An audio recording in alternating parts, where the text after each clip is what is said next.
welcome back to On the Note with Lexi Rains. Today we're here with country music star and recording artist Linda Davis and singer-songwriter, musician Lang Scott, both Grammy award-winning artists. Welcome, you guys. How are you? Oh, we're good. We're good, Lexi.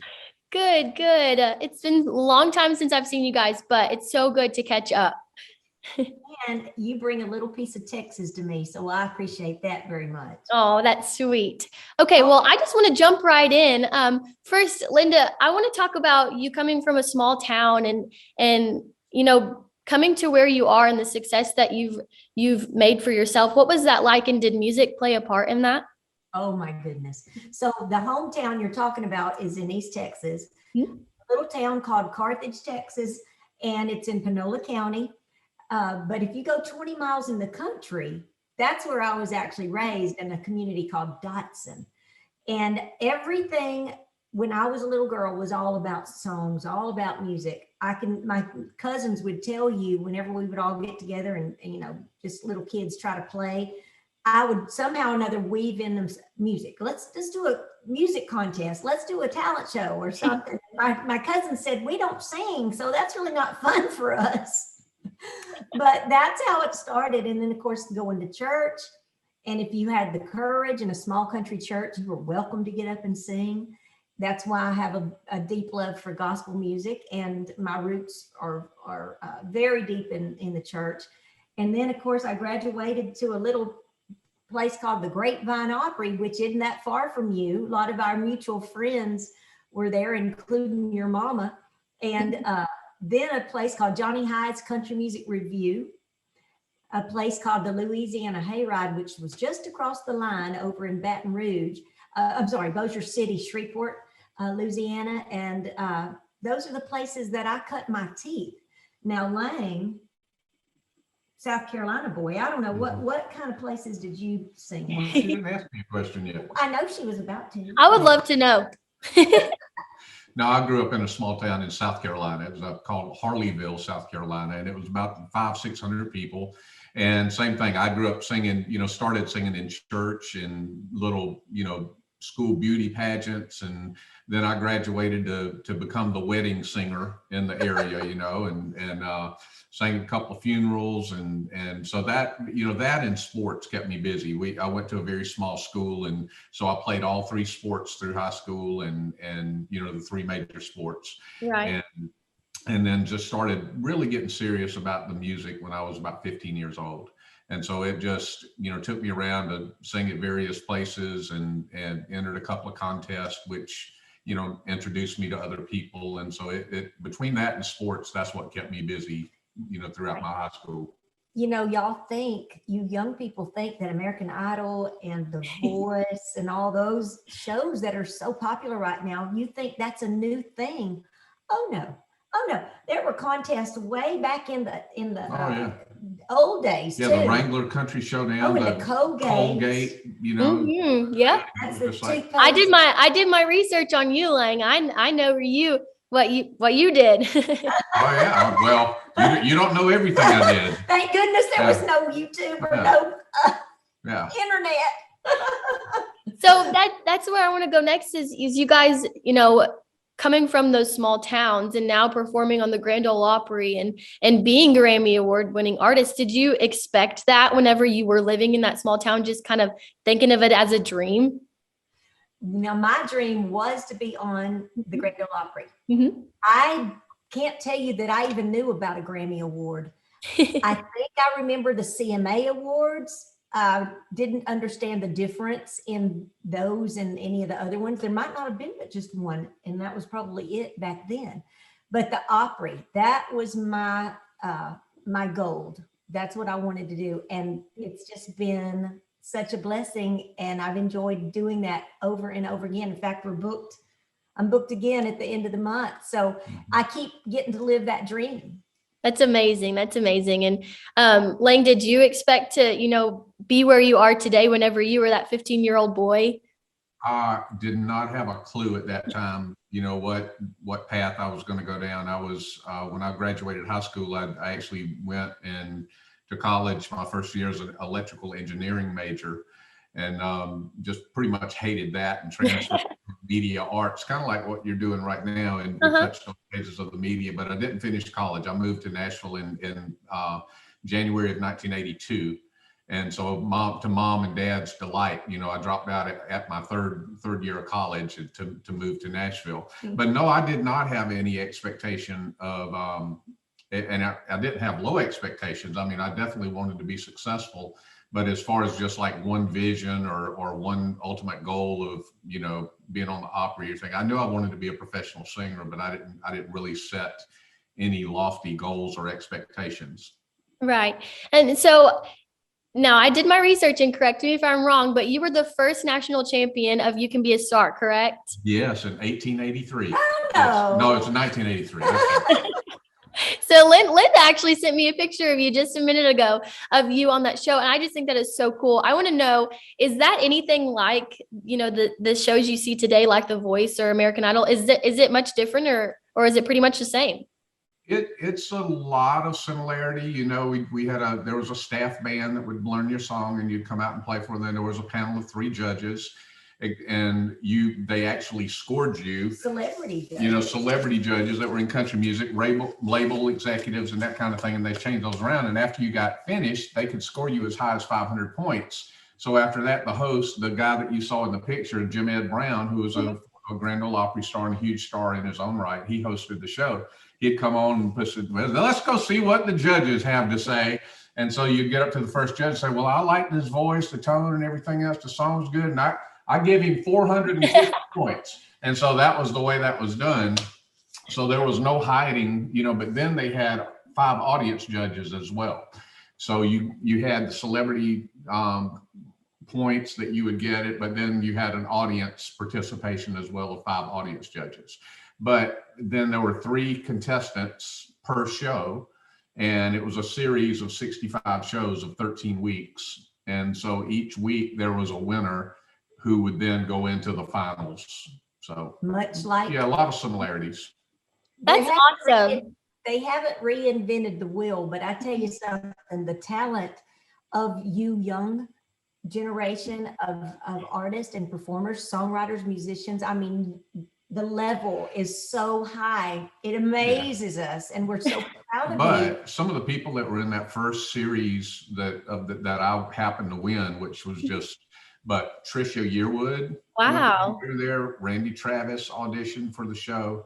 Marty Rabin of Shenandoah was on. I'm trying to think of any others.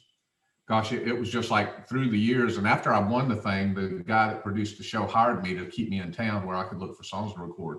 And I mean, we had some what ended up being major acts that came through there. So everybody was, you know, searching for that vehicle. For that vehicle to get them to the next level. Yeah, that is just incredible. So now I just want to talk about, both of you guys have worked with Reba at some point in your career. And that's just really cool in general, but how did working with Reba or working in that particular way, you know, change or direct your future careers? Did that have anything to do with where you are now?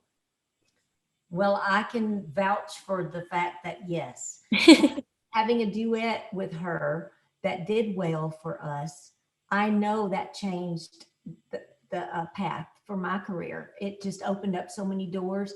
I think I would have found my way regardless, because I wasn't going to give up. Right. I had things going on before that duet, and I've had things go on since. But that song was just one of those springboards to let the world know about me, and particularly in country music. And her fans are so loyal and still generous with their love. If Reba endorses me, they love me. So I couldn't have asked for a greater group of fans to be, you know, welcomed into their family.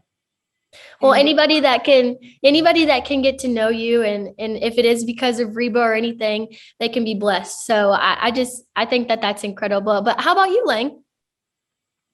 Well, I mean, for me, they brought me on, you know, mainly as a background vocalist, you know, and of course I play guitar, but the band at the time that we joined was so good. that, I mean, they were such incredible musicians, and they became friends and comrades. And so I became a better guitar player because of just osmosis of soaking up, from those guys.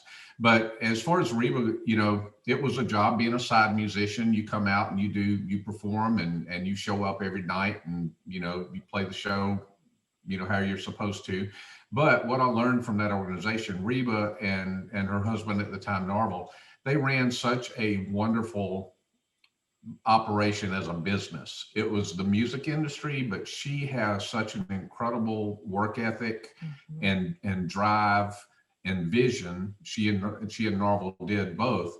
That was infectious. And so that, I know that I learned a lot of just character building skills as much as performing skills. And she's obviously the consummate professional, but as far as her stage presence and her shows and everything, but it was the other things that she did that I believe differentiates her from a lot of the other singers that came up. That's why she's Reba McEntire, And a lot of what we learned wasn't because she stood in front of us and said, now you need to do this and pay attention to that and do it this way. It was just observing her on and off stage, like Lane said, to the level of professionalism and how she treated her employees, which we were employees, how she treated her opening acts and their bands, and I learned that from Kenny Rogers too. I had the blessing to work with him for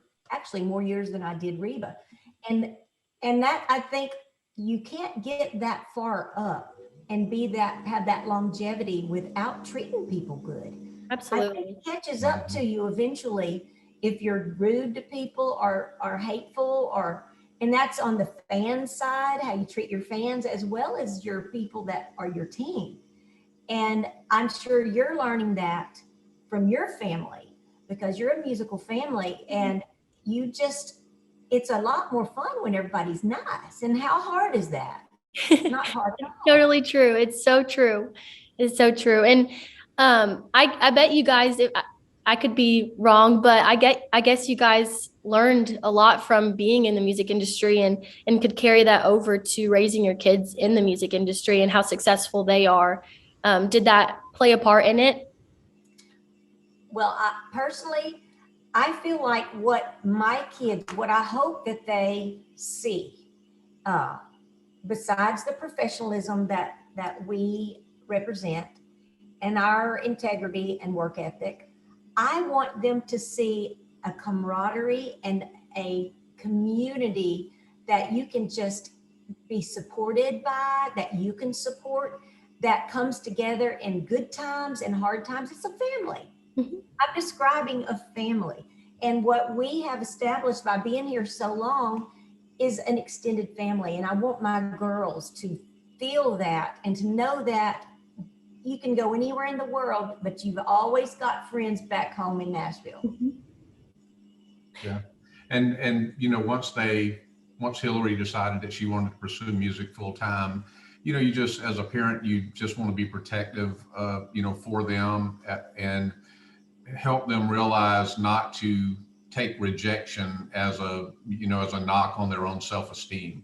And it's because this business it definitely has ups and downs, and you have wins, and then you have, disappointments along the way as well. But you don't allow them to become setbacks. Those disappointments or those things that mistakes or whatever, you learn from those just like any other business, and you plow forward and you just try to, put your reps in and get better and learn from those experiences. Absolutely. What else, Lexi? Mm-hmm. Something that it takes a few years, and in all of the different competitions that you're a part of and have been since you were little, and the people around you, I think what you have to learn is everybody's competing, everybody wants to win, but it doesn't have to take you to a place of a rivalry that is not friendly and respectful. if you ever feel that kind of stuff, kind of like stirring in you, you need to go talk to yourself, because that's an internal thing. That's not really somebody else doing that to you. You're letting yourself get wound up, and you can't do that. You have to trust your instincts. You have to trust that you've rehearsed enough. You have to trust that you're just grounded, and let the chips fall where they may if you know you've done your best to get prepared. Absolutely. What words of wisdom, Miss Linda? You always have great words of advice. And speaking of, I'm actually the current Miss Plano, and I'll be competing for Miss Texas this year. Some people may or may not know that Miss Linda competed for Miss Texas at one point. Tell us a little bit about that. Well, it was many moons ago. I was Miss Panola County. That's the little town I told you about, Carthage, where I went to school and where I'm from. And honestly, I was the girl least likely to be in a beauty contest or, any kind of pageant, because I was not about that. I wanted somebody to hear me sing and take me to the Grand Ole Opry. And I thought, there's one way to go if I get to Dallas, because that's where the people are that can help me. They might not be in Carthage, but they might be in Dallas. So if I can get on that stage at Miss Texas, and maybe, because it's televised too. And I thought, well, they'll hear me sing and they'll help me get to the Opry. So that first year I was in the Miss Texas pageant, I did make the top 10. And it was, blew my mind, because it was just a lot of pretty women, a lot of talent, young women, a lot of talent. I never seen a lot of questions on the interview. I didn't read the newspaper that much. I just didn't think about all that, but I had to get with the program. And I can't say that I did, did anything remarkable in my interview, other than probably make a lot of mistakes, but it didn't keep me out of the top 10. And I was proud to have that opportunity. And then I went back a second year. I entered the pageant and I won Miss East Texas. So same thing. I just got in the top 10, and I never got any further along, but I was very proud to represent my part of the country, East Texas, for those 2 years. I made a lot of friends. Gloria Gilbert, who still I know in the Dallas-Fort Worth area and all over Texas, actually.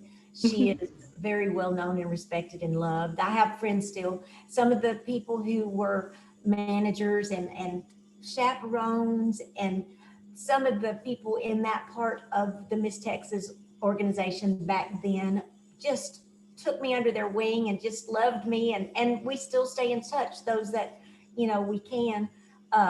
It was a sweet time in my life. It was short. It was just a couple, 2 or 3 years total, but it was important to me. And it really kind of, I don't know that you could call me polished, but from where I was to where I got to, I did need a little bit of direction, and I got that through that pageant. And I also, the scholarship side of things, that is just nothing to sneeze at. That is a beautiful opportunity for a lot of young girls, and to have an education that they might not otherwise have, because perhaps their family can't afford it. And goodness knows college is expensive. So help mama out and win a pageant, and let your scholarship help mom and daddy out.